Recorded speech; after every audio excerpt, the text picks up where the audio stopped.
Bismillahirrahmanirrahim. Assalamualaikum warahmatullahi wabarakatuh. Innal hamdalillah nahmaduhu wa nasta'inuhu wa nastaghfiruh wa na'udzu billahi min shururi anfusina wa sayyiati a'malina. May yahdihillahu fala mudhillalah wa may yudlil fala hadiyalah. Asyhadu an la ilaha illallah wahdahu la syarikalah wa asyhadu anna Muhammadan abduhu wa rasuluh sallallahu alaihi wa ala alihi wa ashabihi wa man sara ala nahdihi wa tamassaka bi sunnatihi ila yaumiddin wa sallama tasliman katsira. Amma ba'du. Alhamdulillah, kita bersyukur kepada Allah Subhanahu wa taala. Pada pagi hari ini Allah taala masih melimpahkan berbagai macam nikmatnya kepada kita, sehingga dengan nikmat-nikmat tersebut kita bisa berkumpul di tempat ini dalam rangka melaksanakan salah satu kewajiban kita sebagai seorang muslim dan muslimah, yakni kewajiban mempelajari agama Allah Subhanahu wa taala. Salawat dan salam semoga Allah limpahkan kepada Nabi kita yang mulia Muhammad sallallahu alaihi wasallam. Tayyib, pada pagi hari ini kita akan berbicara tentang seputar zakat fitrah, fidyah, dan juga zakat mal. Tayyib, apa itu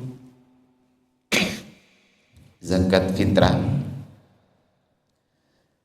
Zakat fitrah secara bahasa maknanya adalah an-namma atau az-ziyadah atau at-taharah dan juga al-barakah. An-namma artinya sesuatu yang tumbuh. Az-ziyadah maknanya bertambah. Kemudian at-taharah artinya mensucikan, ya, atau menjernihkan. Al-barakah artinya keberkahan, ada nilai tambah. Nah, ini makna zakat secara bahasa. Adapun secara istilah, ya, zakatul fitri hiya shadaqatun wajibatun tukhraju 'indal fitri min Ramadan syukran lillah ala itmami siyam wa tuhuratan lis-shaim.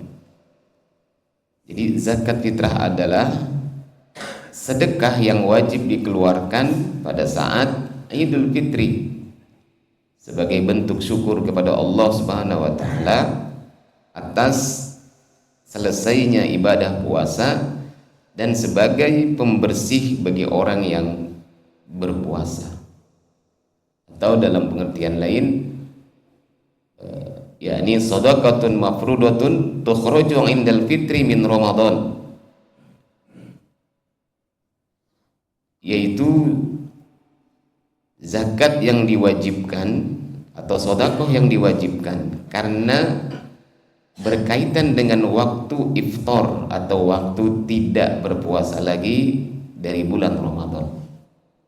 Ini definisi zakat fitri atau zakat fitrah dari sisi bahasa dan istilah. Baik.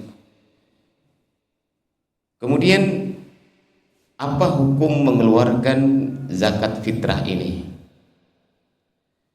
Hukumnya adalah wajib untuk tiap individu. Jadi bukan untuk satu keluarga, ya, karena masih ada sebagian kaum muslimin yang menganggap zakat fitrah itu perwakilan saja, seperti ibadah kurban. Kalau ibadah kurban, ya benar, satu keluarga satu ekor kambing minimal. Tapi zakat fitrah atau zakat fitri tidak. Kewajibannya terletak atau terkait pada setiap jiwa. Kalau di rumah itu ada 10 anggota keluarga,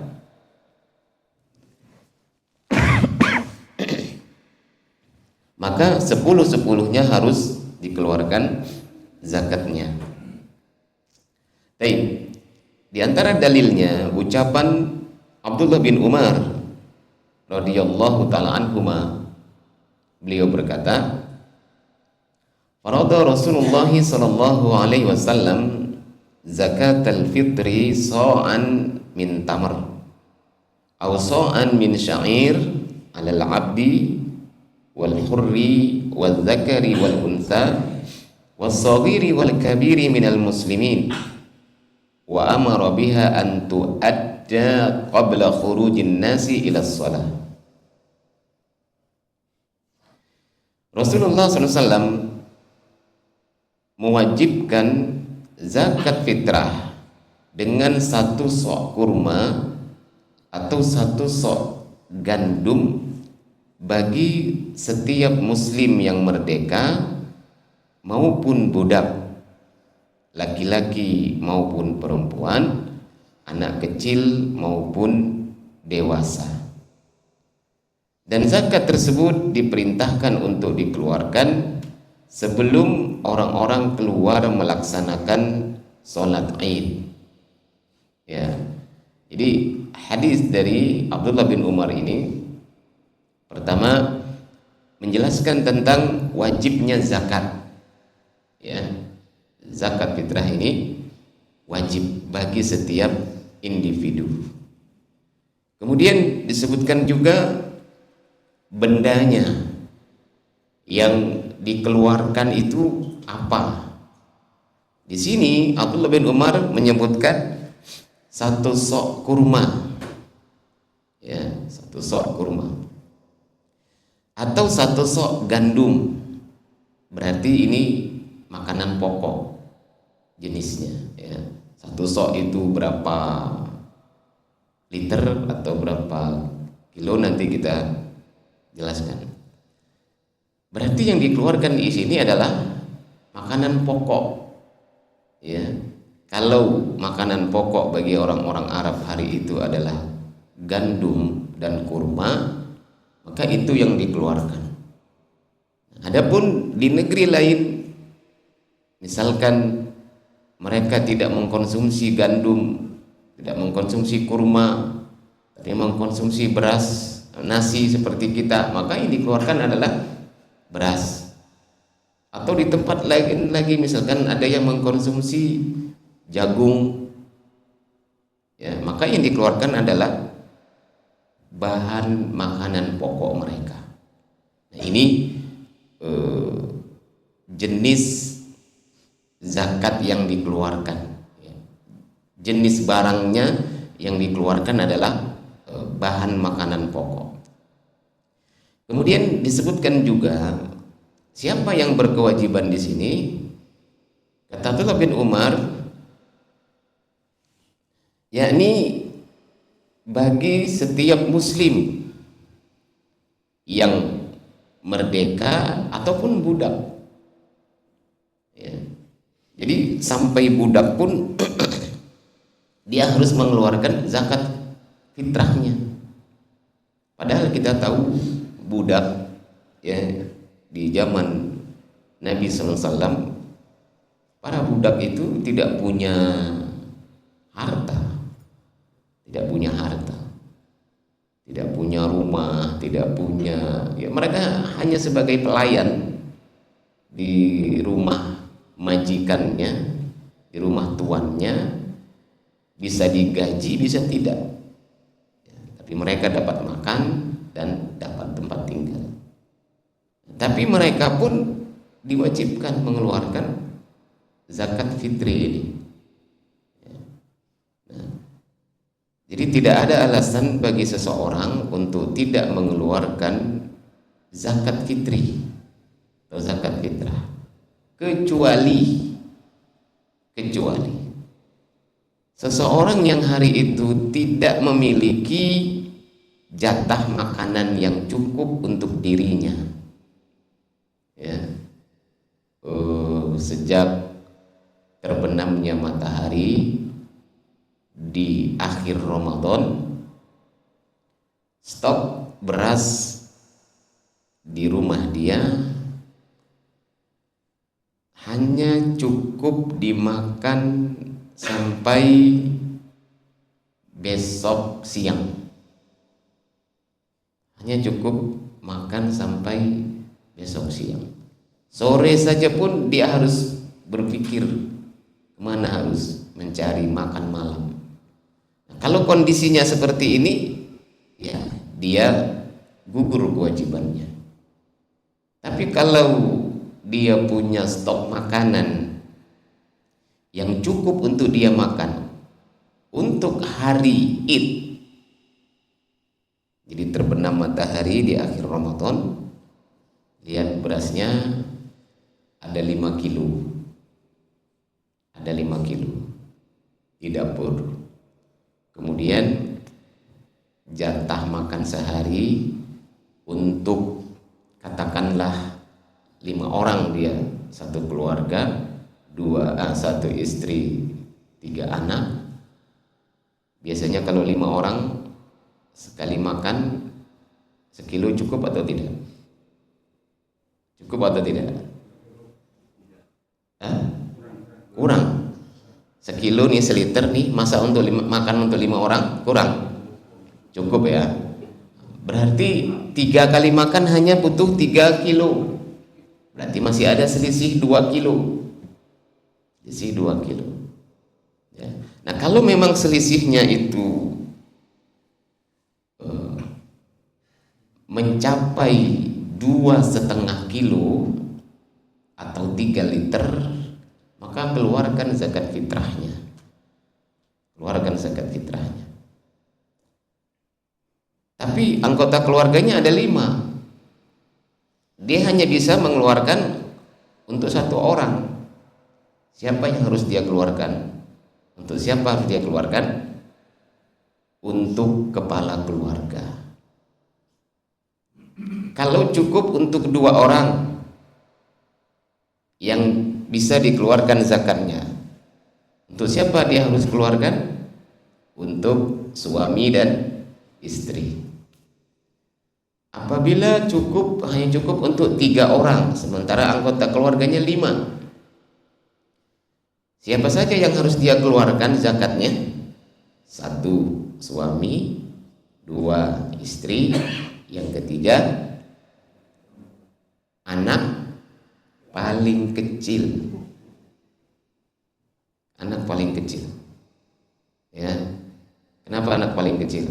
Bukan anak paling besar. Karena anak yang sudah bisa berusaha sendiri, mencari nafkah sendiri, orang tua tidak wajib mengeluarkan zakatnya, dia bisa cari sendiri.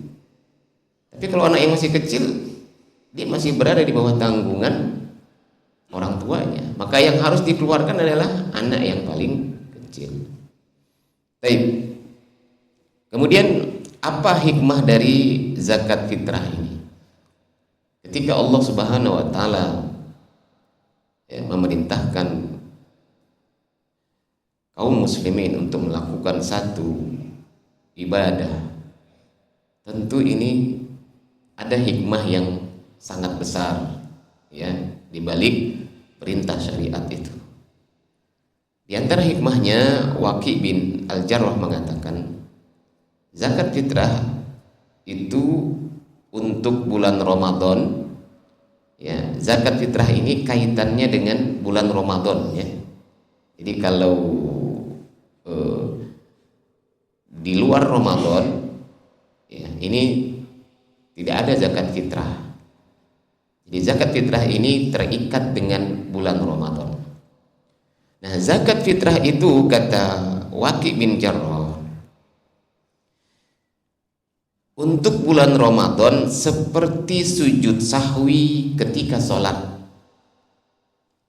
Kita kalau melakukan kesalahan dalam sholat, lalu kita disunnahkan untuk melakukan sujud sahwi. Apa fungsi sujud sahwi ini? Untuk menutupi kekurangan yang terjadi pada saat sholat. Mungkin tadi dia harusnya duduk di antara dua sujud, tapi dia tidak duduk, dia langsung berdiri. Nah, ini kekurangan, kesalahan. Untuk menutupi kekurangan ini ditutup dengan sujud sahwi. Nah, begitu juga Ramadan. Seseorang yang berpuasa di bulan Ramadan tentu banyak kekurangan-kekurangan yang terjadi pada ibadah puasanya. Seperti ketika puasa misalkan dia sering melakukan atau mengucapkan ucapan yang sia-sia, ya, ucapan kotor, yang kalimat-kalimat yang jorok misalkan, ya, atau ketika puasa dia bertengkar. Nah, maka ini merupakan sesuatu yang dapat mengurangi nilai ibadah puasanya, bahkan bisa mengurangi pahala puasanya. Nah, ketika dia melaksanakan atau membayar zakat fitrah, maka kekurangan-kekurangan ibadah puasa yang terjadi di bulan Ramadan dapat tertutupi dengan zakat fitrah ini. Baik. Kemudian dari Abdullah bin Abbas radhiyallahu taala anhuma, beliau berkata, farada Rasulullah sallallahu alaihi wasallam zakatul fitri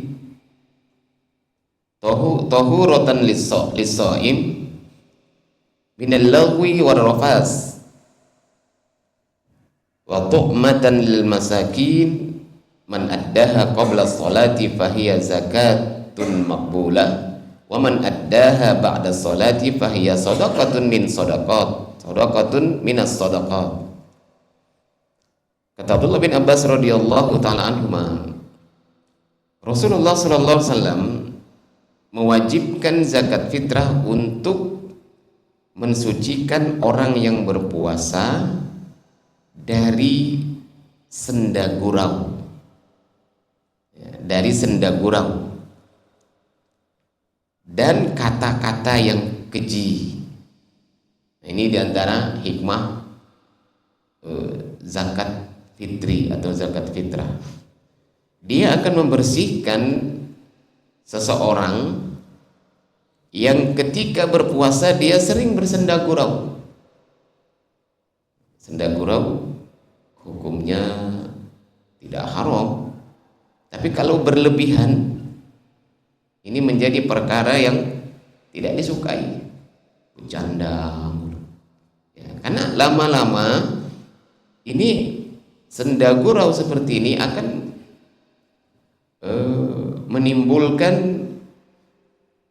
kedustaan, kebohongan. Lihat orang-orang yang senang melucu, ya, senang bergurau. Misal ketemu bercanda, memang ramai, suasana tuh jadi ramai kalau ada dia, ya. Tapi sulit bagi dia untuk tidak berdusta. Sulit bagi dia untuk tidak berdusta. Bahan candaannya itu bisa dikatakan mungkin awalnya 90% benar, lama-lama 90% kedustaan semua. Sementara agama kita melarang seseorang, ya, berbohong dalam rangka ingin membuat orang lain tertawa. Ya, ini terkena ancaman orang-orang yang berdusta, berbohong agar orang lain tertawa. Ya, dan ini banyak sekali hari ini acara-acara tertentu agar orang lain tertawa, maka diangkat kisah-kisah bohong atau ngarang-ngarang cerita. Ya, ini haram di dalam agama kita. Nah, bagi orang yang berpuasa ini diperintahkan untuk banyak menjaga lisan. Ya, ketika kita berpuasa seperti hari ini, kita diperintahkan untuk banyak menjaga lisan kita, banyak diam. Itu yang dilakukan oleh Rasulullah SAW di bulan Ramadan. Di bulan Ramadan Rasulullah SAW ya, mulai dari pagi hari selesai sholat subuh, beliau berdiam diri di masjid, berzikir sampai terbit fajar. Kemudian setelah terbit fajar beliau sholat sunnah 2 rakaat, kemudian pulang ke rumah, lalu melakukan aktivitas sebagaimana biasa, dan beliau tidak banyak bicara, lebih banyak diem, ya, lebih banyak diem, bicara seperlunya saja. Nah, senda gurau ya bila diperlukan saja, tidak boleh berlebihan, ya, apalagi puasa. Karena tadi senda gurau itu mengakibatkan kedustaan, akan membuat menggiring seseorang untuk banyak berdusta, berbohong. Sementara dusta dan bohong ketika seseorang berpuasa ini dapat mengurangi atau merusak pahala puasanya. Sebagaimana Rasulullah SAW mengatakan, "Man lam yada qaulaz zur wal amala bihi falaisa lillahi hajatun min an yada'a ta'amahu wa syarabahu." Orang siapa yang tidak bisa meninggalkan ucapan dusta dan perbuatannya, maka Allah tidak butuh dia menahan makan dan minumnya, dia menahan lapar dan hausnya. Ya. Nah, apabila terjadi senda gurau yang berlebihan pada saat berpuasa, nah, dengan adanya zakat fitrah ini akan menutupi, ya, kekeliruan yang terjadi selama berpuasa. Kemudian di antara hikmahnya juga bahwa zakat fitri ini merupakan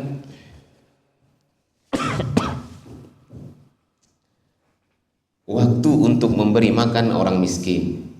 Ya, artinya dengan adanya syariat zakat fitrah ini diharapkan di hari Idul Fitri tersebut tidak ada yang meminta-minta karena kelaparan, tidak ada yang mengemis.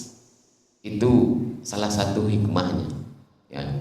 Jadi salah satu hikmah dari disyariatkannya zakat fitri adalah supaya di hari Idul Fitri, hari yang bahagia, hari yang menggembirakan, ini jangan sampai ada pemandangan yang tidak mengenakkan, ya, si fulan kelaparan misalkan, jangan sampai ada.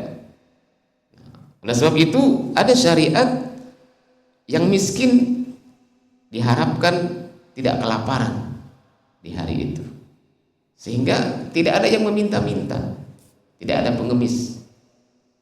Walaupun hari ini terbalik, ya, justru lebaran pengemis semakin banyak. Haji mumpung selesai salat Id, pengemis sudah ngantri itu di halaman masjid, apalagi di Jakarta, depan Masjid Istiqlal. Selesai salat Id, pengemis ratusan jumlahnya, ya. Haji mumpung. Kenapa? Kalau lebaran orang-orang lagi rajin berinfak, rajin bersedekah, maka pengemis ambil kesempatan itu. Padahal tujuan syariat zakat fitrah supaya hal ini tidak terjadi. ya, supaya tidak ada yang meminta-minta. Kenapa? Hari Lebaran itu, hari Id itu adalah hari bahagia, hari bahagia, ya. Saking bahagianya, ya, saking bahagianya hari itu, puasa saja nggak boleh, nggak boleh puasa. Padahal puasa itu ibadah, tapi Allah haramkan berpuasa di hari itu, ya. Maka hari Idul Fitri ini adalah hari bahagia. Tidak boleh ada kesedihan, ya, tidak boleh ada kesusahan. Harus benar-benar bahagia. Nah, inilah tujuan atau hikmah dari zakat fitrah. Baik, kemudian kapan waktu mengeluarkan zakat fitrah? Zakat fitrah dikeluarkan mulai tenggelamnya matahari di malam Idul Fitri. Jadi dari sisi waktu ada dua jenis waktu. Ada waktu yang diperbolehkan, ada waktu yang afdol. Ada waktu yang afdol. Waktu yang diperbolehkan yakni zakat fitri dikeluarkan setelah matahari terbenam di akhir Ramadan, berarti sudah masuk 1 Syawal, ya, sudah masuk 1 Syawal. Bagaimana kalau 2 hari atau 3 hari sebelumnya, Ustaz? Ya, sebagian ulama membolehkan, ya, apabila memang akan terasa sulit, ya, mengeluarkan zakat fitri itu pada waktu yang tepat, maka boleh disegerakan, ya, 2 hari atau 3 hari sebelumnya. Bagaimana kalau seminggu sebelumnya? Nah, ini dikhawatirkan tidak sesuai dengan tujuan syariat dari dikeluarkannya zakat fitrah itu. Karena tujuan syariat dikeluarkannya zakat fitrah tersebut adalah tadi, supaya yang miskin itu tidak kelaparan di hari Id, ya. Nah, kalau dikeluarkannya seminggu sebelum Lebaran, sebelum Id, ya sudah habis duluan jatah makanan yang dia dapatkan, ya. Nah, jadi waktu yang diperbolehkan itu, ya, tadi setelah matahari tenggelam di akhir Ramadan atau sehari, 2 hari atau 3 hari sebelumnya. Nah, adapun yang afdol untuk dikeluarkan zakat fitri ini, ya, yakni sebelum pelaksanaan sholat Id, ya, sebelum pelaksanaan sholat Id. Ini waktu yang afdol. Jadi di pagi hari ba'da subuh kita bawa zakat fitrah keluarga kita, lalu kita antarkan langsung ke mustahiknya. Nah, ini yang afdol, ya, kalau bisa. Kalau itu bisa kita lakukan, itu yang terbaik. Tapi kalau memang gara-gara itu akhirnya kita sholat idnya terlambat, ya, dan lain sebagainya, ya bolehlah tadi malam harinya kita bagikan. Baik.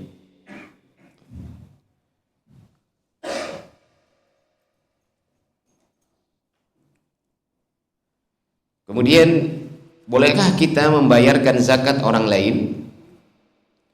Ya, membayarkan zakat orang lain ini boleh dengan catatan orang yang kita bayarkan zakatnya tersebut, pertama, atas izin mereka, ya.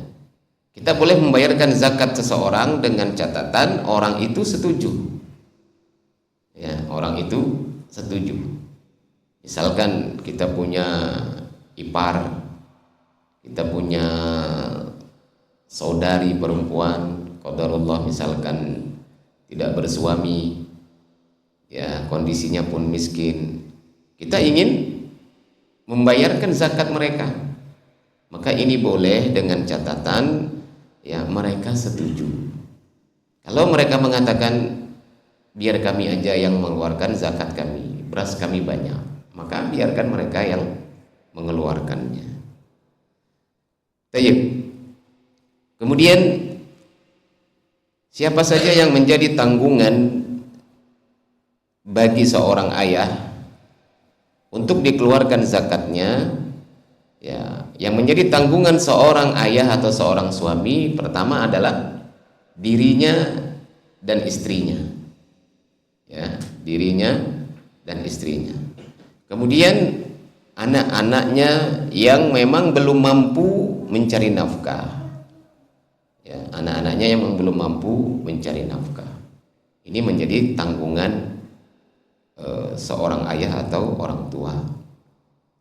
Kalau anak itu sudah mampu, maka dia harus mengeluarkan zakatnya sendiri, ya. Kemudian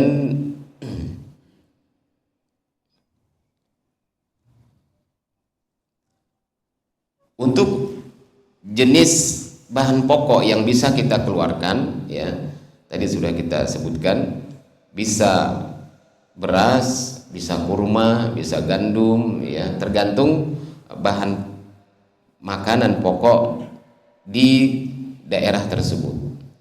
Berapa ukurannya? Ya. Ukurannya adalah sebagaimana yang tadi disebutkan dalam hadis, yakni 1 sok. 1 sok itu 4 mud, ya, 4 mud kira-kira sama dengan 3 liter atau 2,4 kilogram, ya, 2,5 kilogram kurang lebih. Kalau kilogram berarti 2,5 kilo, kalau pakai liter berarti 3 liter, ya, ini ukuran minimal. Kalau dilebihkan boleh atau tidak? Boleh, ya, tidak masalah. Kemudian waktu penunaian zakat fitrah, tadi waktunya yang afdol adalah, ya, sebelum sholat Id. Ini yang afdol. Kemudian kepada siapa kita mengeluarkan zakat fitrah ini? Ya, sebagian ulama mengatakan, ya, zakat fitrah disalurkan sebagaimana zakat mal, ya, sebagaimana zakat mal. Namun ada pendapat lain yang mengatakan bahwa khusus zakat fitrah ini diberikan kepada fakir miskin, ya, diberikan kepada fakir miskin. Jadi dua-duanya boleh, ya, dalam penyaluran. Tapi umumnya memang kita selama ini untuk zakat fitrah kita berikan kepada fakir miskin. Taib. Kemudian yang berikutnya fidyah. Apa itu fidyah? Fidyah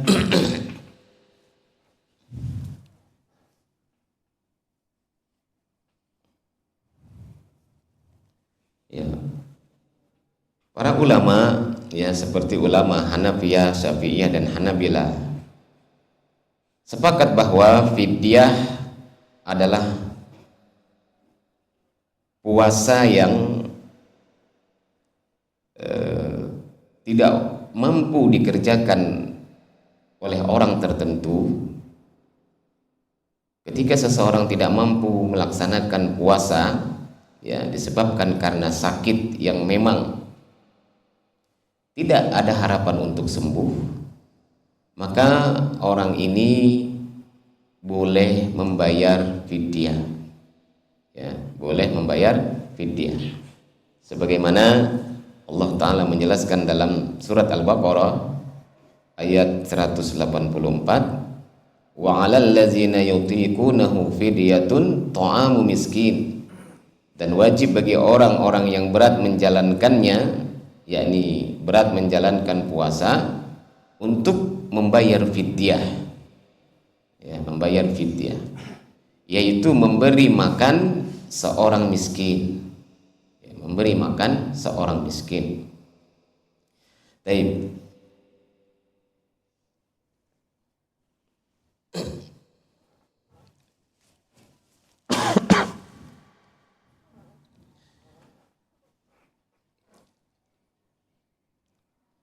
Berapa takaran fidyah ini?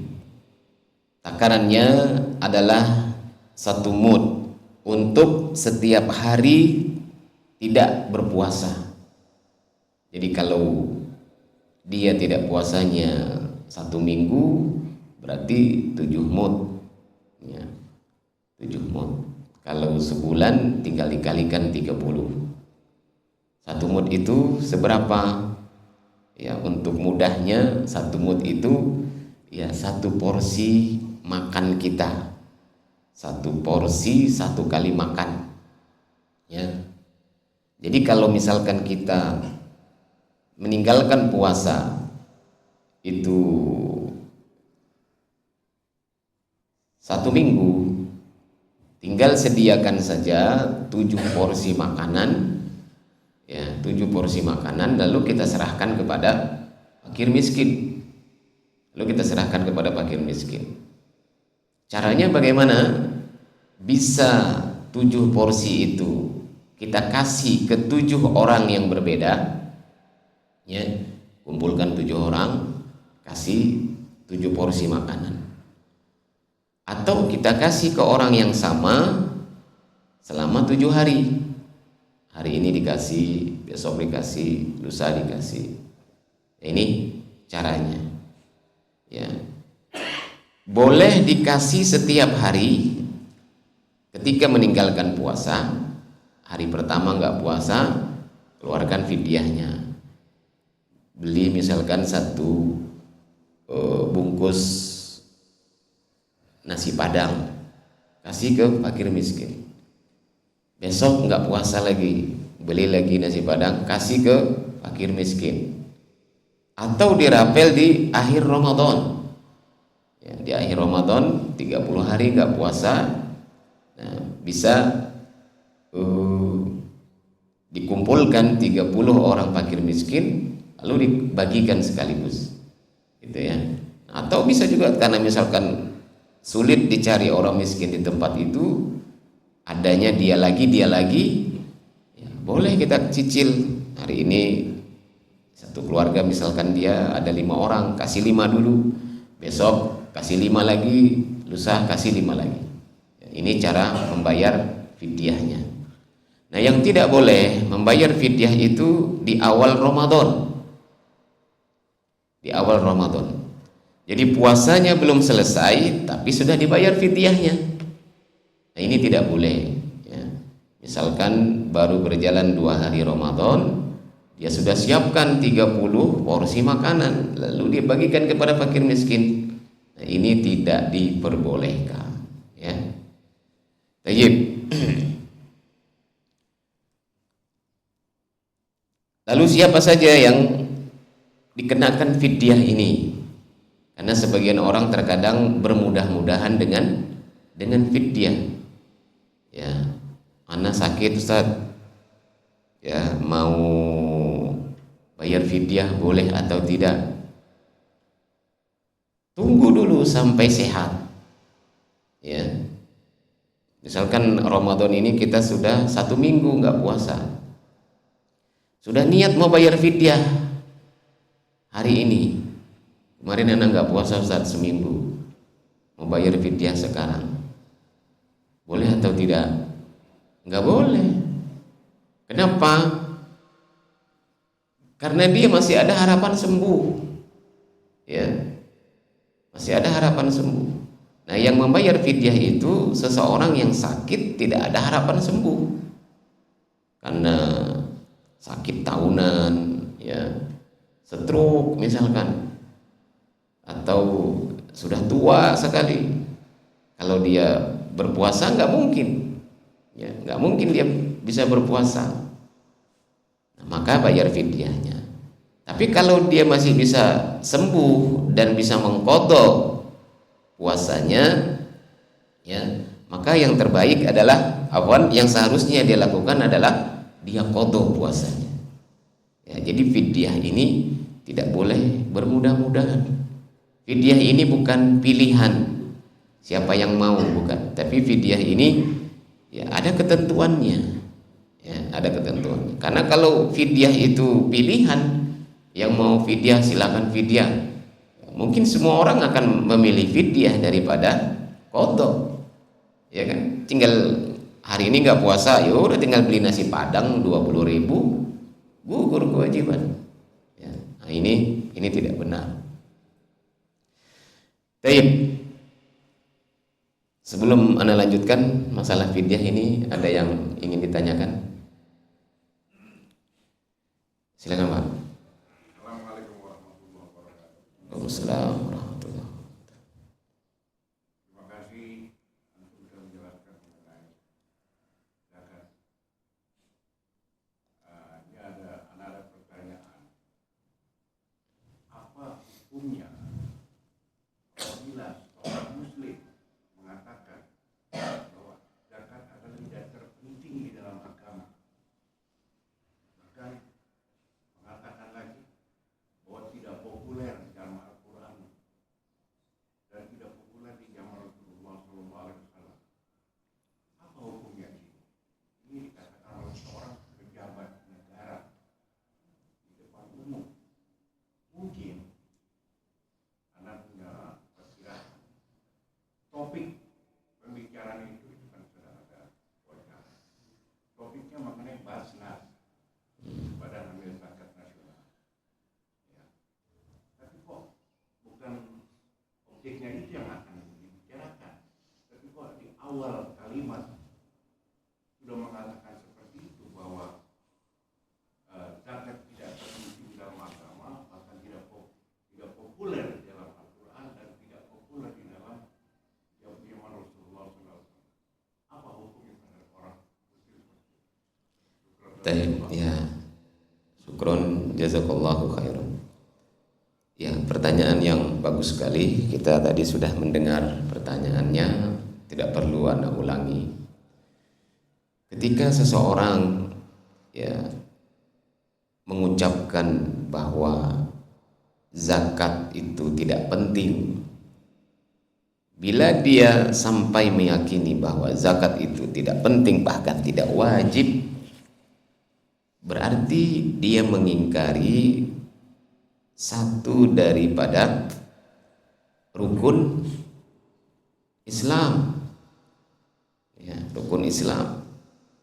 Membayar zakat ini salah satu dari rukun Islam, fondasi Islam.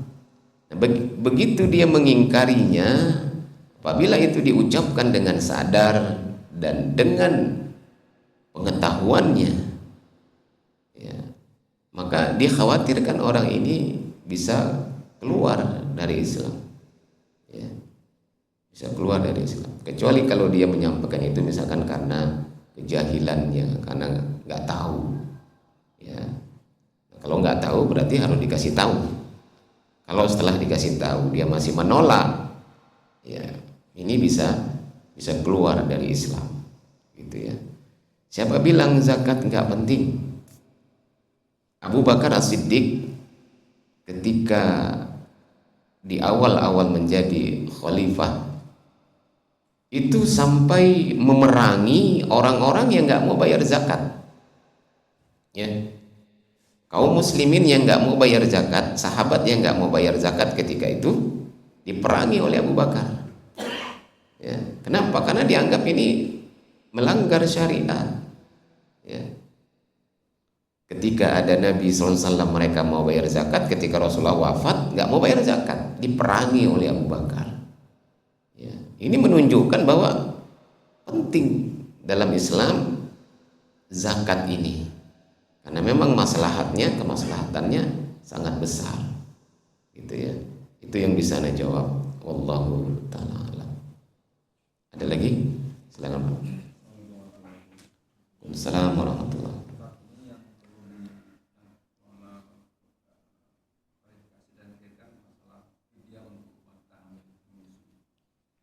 Kapan dia harus mengkodok? Maksudnya kan ada tentuan dia membayar dan mengkodok, atau dia cukup mengkodok saja, tidak perlu bayar fidyah.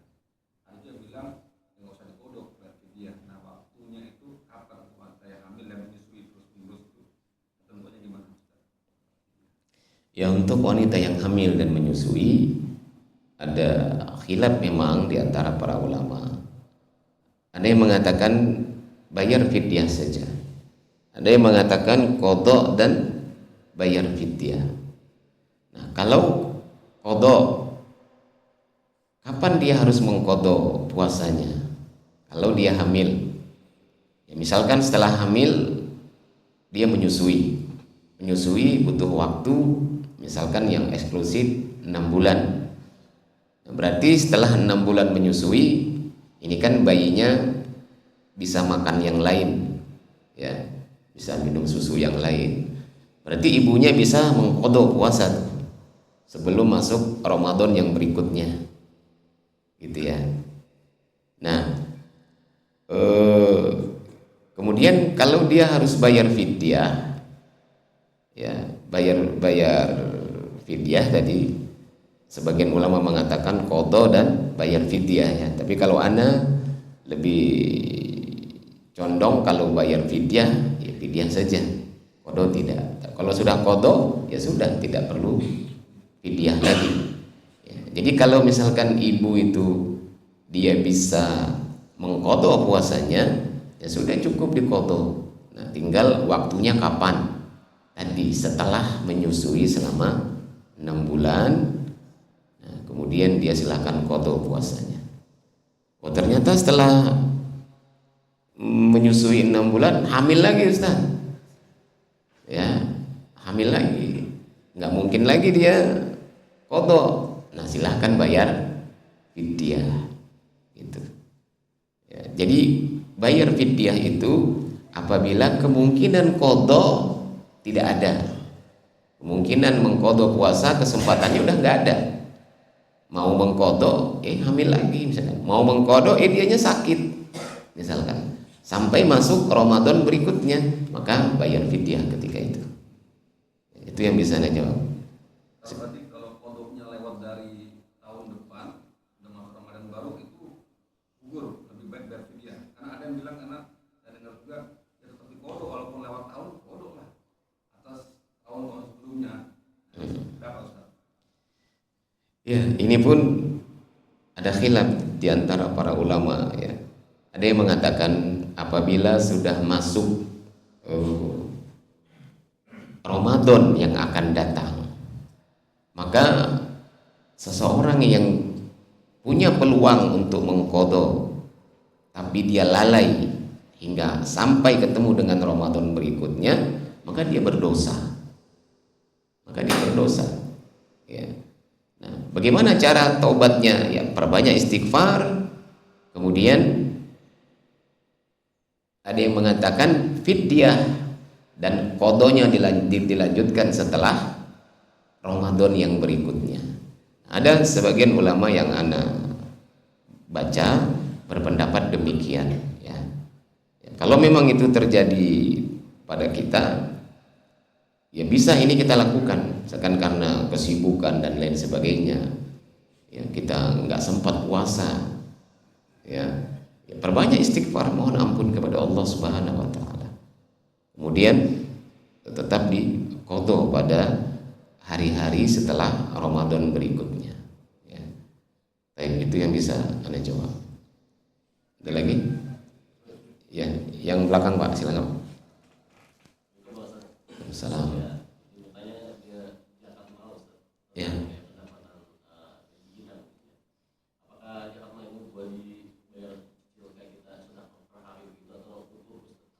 Zakat mal. Taib. Ya, ini sekalian Anda bahas materi terakhir ya, zakat mal. Jadi zakat mal itu dikeluarkan apabila memenuhi 2 syarat. Syarat pertama sampai nisab. Nisab itu batas minimal dari harta kita. Berapa batas minimalnya? Itu setara dengan 85 gram emas murni. Emas murni 24 karat. Berapa harga emas murni hari ini 1 gram? 3 juta. Ya, 3 juta. 3 kali 85 gram. Berapa juta? Ya, sekian ya. Nah, kalau harta yang kita miliki ini mencapai 85 gram emas, ya, maka berarti harta kita sudah sampai nisab, sudah sampai batas minimal. Ya, apakah sudah wajib dikeluarkan zakatnya? Belum, karena ada syarat kedua. Syarat kedua yakni dia harus haul. Haul itu 1 tahun. Artinya harta kita itu ada pada kita dengan batas minimal tadi selama 1 tahun. Ya, dihitungnya bulan Hijriah, misalkan Ramadan ini, ya, Ramadan tahun ini. Kita lihat rekening kita tadi berapa? 3 kali 85 255. Di rekening kita ada uang 255 juta. 255 juta. Ramadan ini nih. Catat, oh berarti harta saya sudah sampai nisab nih, 255. Berjalan waktu sampai Ramadan yang akan datang, ya, harta kita tetap segitu, 255. Berarti Ramadan besok dikeluarkan 2,5%-nya, gitu ya, dikeluarkan 2,5%-nya, karena sudah 1 tahun harta itu ada pada kita.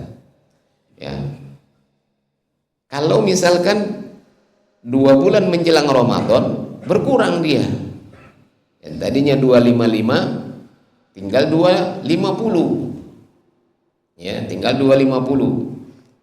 Nah, apakah harus kita keluarkan? Tidak, karena dia tidak memenuhi syarat yang kedua, haul, gitu ya. Nah, ini mengeluarkan zakat mal atau zakat harta, bukan dicicil tiap bulan, ya, bukan dicicil tiap bulan.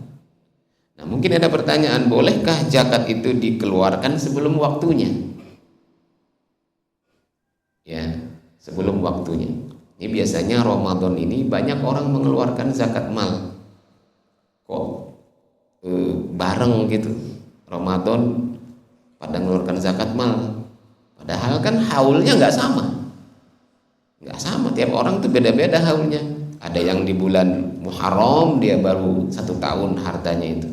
Ada di bulan Safar, tapi rata-rata Ramadan orang-orang bayar zakat fitrah sama zakat mal. Ini boleh jadi mereka menyegerakan zakat malnya, ya, yang harusnya zakat malnya itu 2 bulan lagi dikeluarkan, tapi karena ini Ramadan, ya, mereka keluarkan di Ramadan ini. Boleh atau tidak? Boleh. Disegerakan boleh, yang tidak boleh ditunda-tunda. Ditunda-tunda itu yang tidak boleh. Misalkan harusnya seseorang itu mengeluarkan zakat malnya bulan Sya'ban, harusnya bulan Sya'ban. Dia bilang, nanti aja deh Ramadan ngeluarinnya. Nah, itu nggak boleh, karena itu hak orang.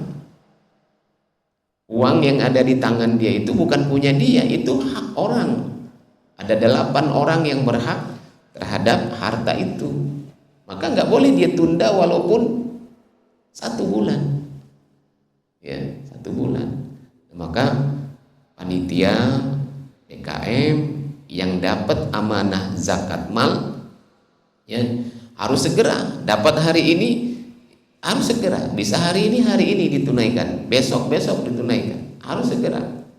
Jangan ngendep uang itu di kas masjid. Ya, ini menerima zakat mal, menerima zakat infak, sedekah gitu ya. Akhirnya zakat mal orang ngendap di rekening masjid yang harusnya disalurkan, nggak boleh.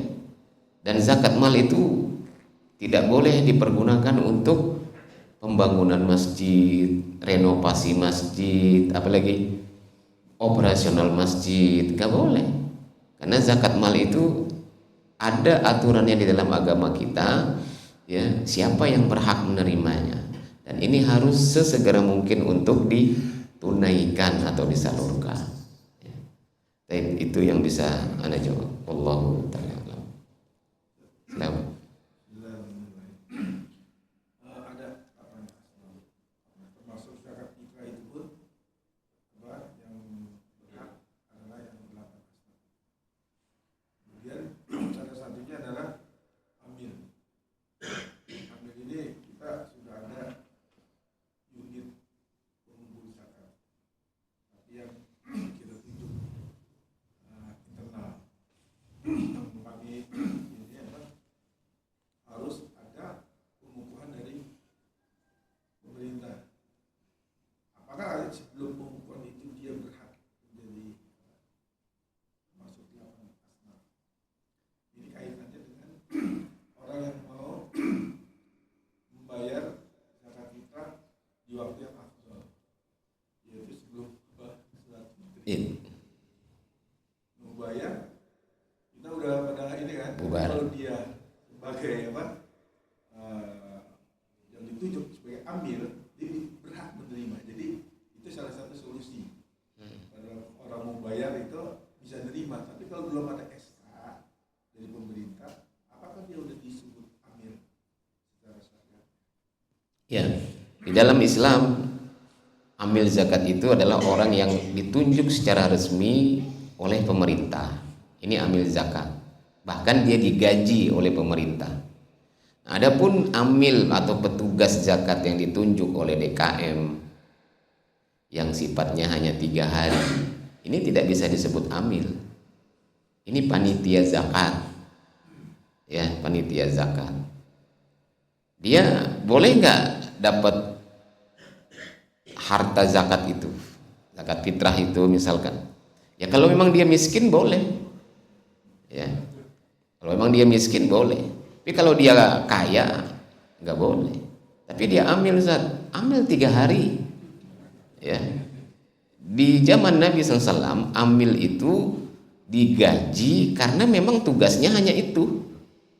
Ya, mereka tidak bekerja yang lain kecuali tugasnya yaitu mengumpulkan zakat dari kaum muslimin, gitu ya. Dan di sini mumpung ana ingat ya, zakat fitrah ini terutama panitia yang mendapatkan amanah, jangan sampai pembagiannya itu melewati waktu yang ditentukan. Ya, kumpulkan nih malam ini, malam lebaran, wah Bapak belur nih panitia, besok sholat nggak keburu dibagi sebelum sholat id, ya. Maka bila kondisinya seperti ini, khawatir nanti ya zakat yang dikeluarkan ya ini terhitung sebagai sedekah biasa, bukan zakat, gitu ya. Nah, maka panitia harus benar-benar menghitung dari sisi waktu, ya, dari sisi waktu. Ya, kalau bisa malam itu dituntaskan, diselesaikan, ya, diselesaikan supaya besok tidak ada lagi beban. Kecuali sholat idnya mungkin agak siangan sedikit, ya, panitia bisa ke sana kemari sebentar, ya silahkan, gitu ya. Tapi jangan sampai melebihi waktu yang ditentukan. Ini mungkin yang bisa Anda jawab. Cukup? Ya, silakan.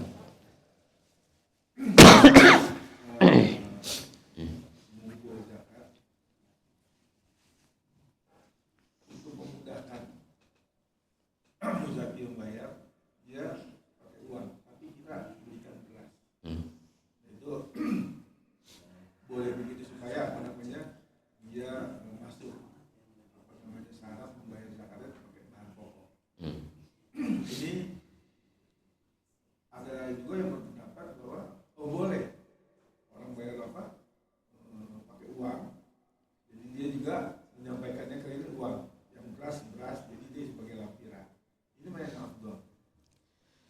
Iya. Sebagaimana yang disebutkan dalam tadi hadis yang sudah kita bacakan, untuk zakat fitrah ini itu harus bahan makanan pokok. Tidak boleh diganti dengan yang lain. Ya, termasuk uang. Termasuk uang. Jangankan uang, pakai emas aja. Ya, disebutkan dalam sebuah riwayat, ya, sahabat itu ada di antara sahabat yang punya emas itu sangat banyak, tapi dia bayar zakat fitrahnya nggak pakai emas. Padahal kalau boleh dia mau bayar pakai itu. Ya. Nah, jadi membayar zakat fitrah itu pendapat yang roji, ya, tidak boleh dengan uang. Ya, harus dengan makanan. Kalau misalkan ada orang yang mau bayar zakat, kemudian dia nggak sempat beli beras atau nggak tahu beli beras di mana, dia nyerahkan uang ke panitia, ya, nyerahkan uang ke panitia. Kemudian panitia mau membantu membelikan, maka boleh, ya, boleh. Tinggal diberitahu kepada dia, Pak, ini saya akan bantu Bapak untuk membelikan berasnya. Bapak mau beli beras yang harga berapa? Selama ini Bapak makan itu pakai beras yang harga berapa per liternya atau per kilonya? Oh, saya biasa makan yang per liternya 15.000. Ya sudah, berarti berapa orang satu keluarga? Hitung-hitung ternyata butuh 30 kilo, berarti 30 kali 15.000, ya kan? Nah, sudah, kita terima uangnya, kita belikan, lalu kita salurkan. Adapun memberikan uang tunai kepada fakir miskin nggak boleh. Walaupun secara logika ini lebih baik, secara logika kita, ya, karena dengan uang akhirnya dia bisa beli ini, beli itu, ya, secara menurut logika kita. Gitu. Kalau nanti dikasih beras semua, dari sini dapat beras, dari sini dapat beras, dari sini dapat beras, lauknya nggak ada. Akhirnya dia makan beras aja tanpa lauk. Mungkin menurut logika kita begitu. Ya, ada yang mengatakan boleh pakai uang, hujahnya begitu. Ya, karena kalau dikasih beras semua nanti dia makannya pakai apa? Kalau lauknya nggak ada. Tapi kalau dikasih uang, dia bisa beli beras dan dia bisa beli lauknya, gitu ya. Tapi agama kita bukan agama logika, tapi agama dalil. Agama dalil berperintahkan memberikan makanan, ya kita berikan makanan, ya, kita berikan makanan, gitu. Allahu ta'ala alam. Satu lagi, ya, silakan.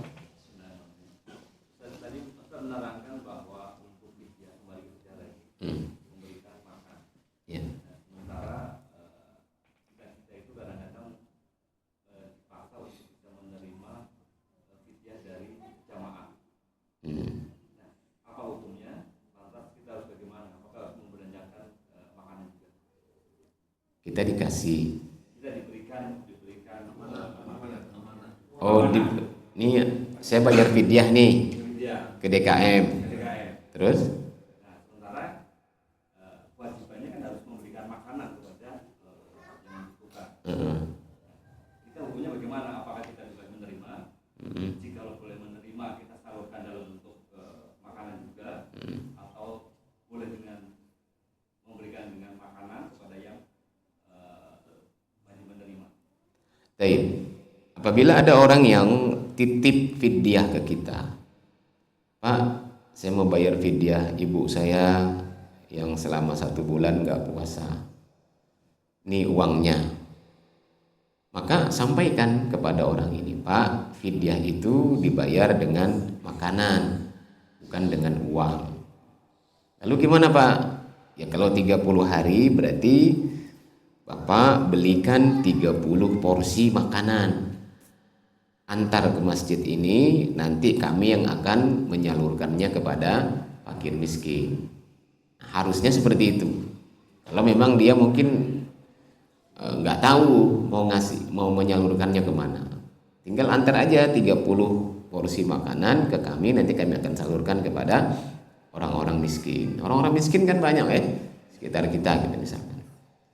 Tapi kalau dia bilang Bapak aja deh yang beliin, ya Memang orang-orang maunya terima beres aja kali ya. Ya sudah, kita belikan, kemudian kita bagikan kepada fakir miskin. Ya. Yang tidak boleh tadi kita terima uangnya, kita kasih tuh yang ini 50.000, 50.000, 50.000 ke fakir miskin. Nah, itu yang tidak boleh. Ya, tapi membagikan makanan kepada mereka, nah itu yang seharusnya. Kalau dalam bentuk kita konversi ke beras boleh nggak? Maksudnya makanan mentah berarti. Apa itu? Ya, boleh. Jadi fidyah itu boleh diberi dalam bentuk makanan matang atau makanan mentah, boleh. Ya. Baik. Ada lagi? Silakan. Ya, nggak apa-apa.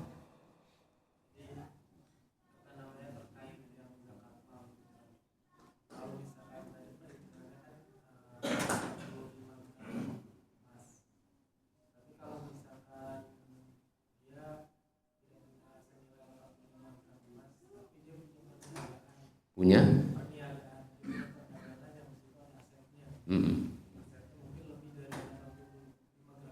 Ya.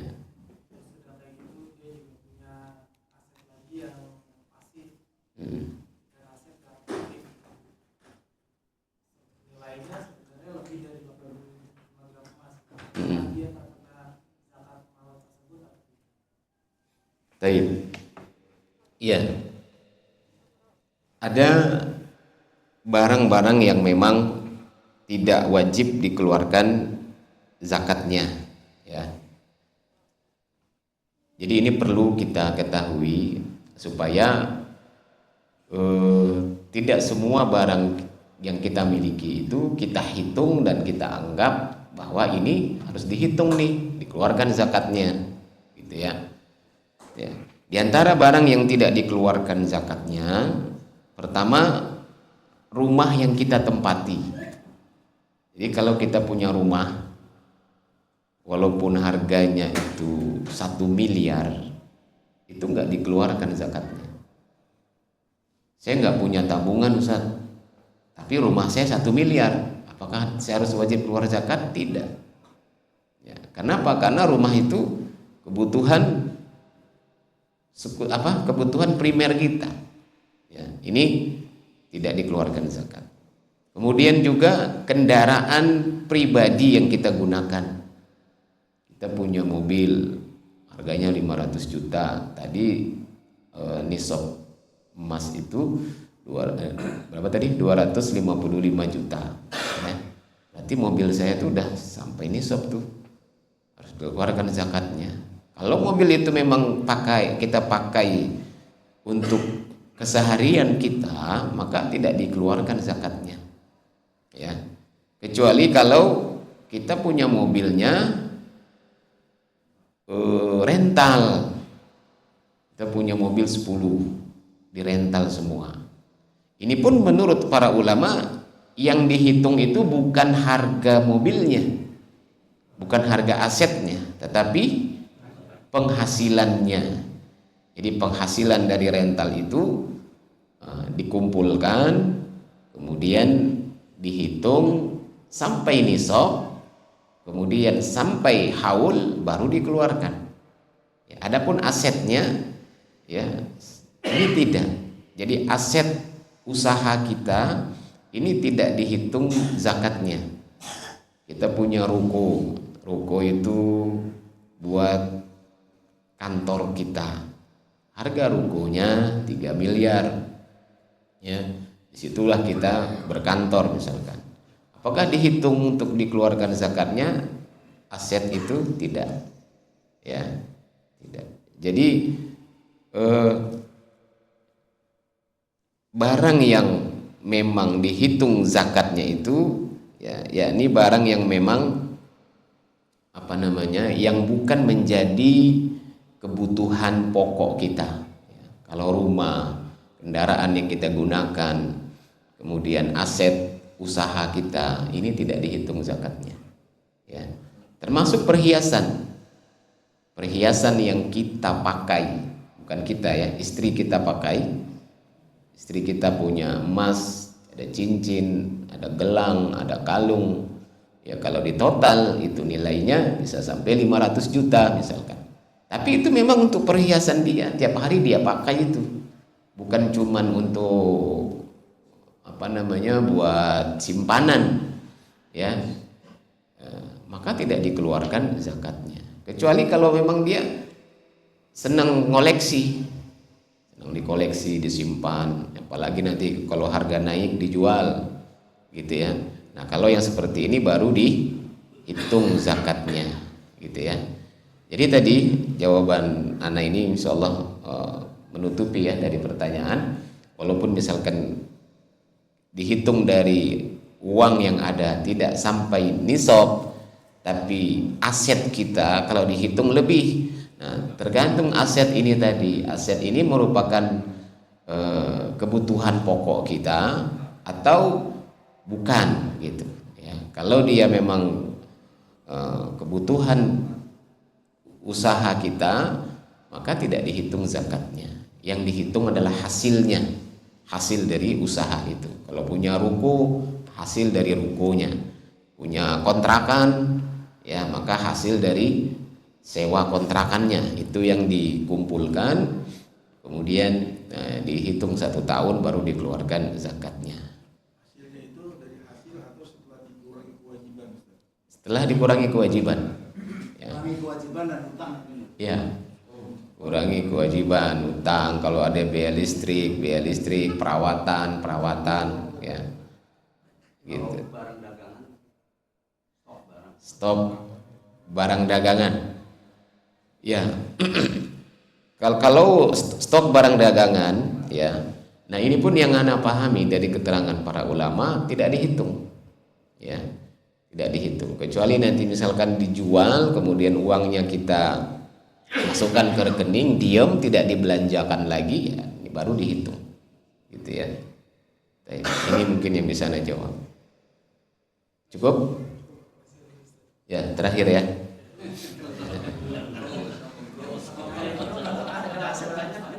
Hah? Zakat mal penyalurannya.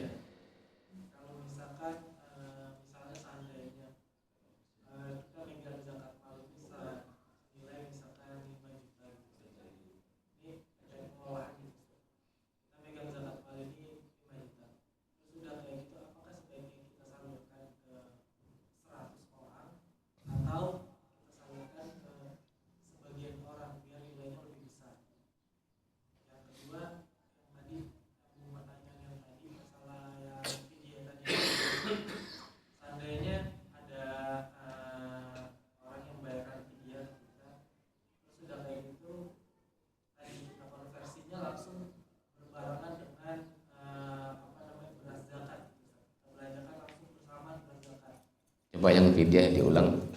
Jadi ada orang yang bayar fidyah kita, terus kita juga terima juga zakat fitrah.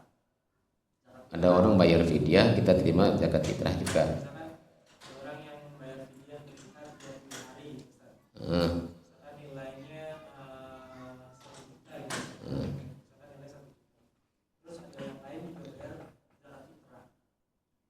Bayar zakat fitrah berupa uang yang nanti kita konversi jadi beras. Nah, dalam prakteknya misalkan kita gabung ini dua-duanya, zakat fitrah sama fidyah kita gabung, kita belikan beras dan kita langsung bagiin ke penerima zakat fitrah fakir miskin itu bagaimana? Taib. Ana wanita ya. Taib. Ana jawab pertanyaan yang kedua dulu ya, biar nggak lupa. Ana hari ini sebenarnya agak kurang bisa fokus, dari kemarin kurang sehat gitu ya. Jadi kalau mencerna sesuatu agak lama gitu. Jadi gampang lupa. Gitu, gampang lupa. Jadi kalau ada orang dia mau bayar fidyah, ngasihnya uang ke panitia. Kemudian kita juga panitia zakat fitrah. Nah, daripada repot-repot, yaudah beliin beras, ya kan? Beliin beras, kemudian dibagiin ke yang berhak menerima zakat fitrah.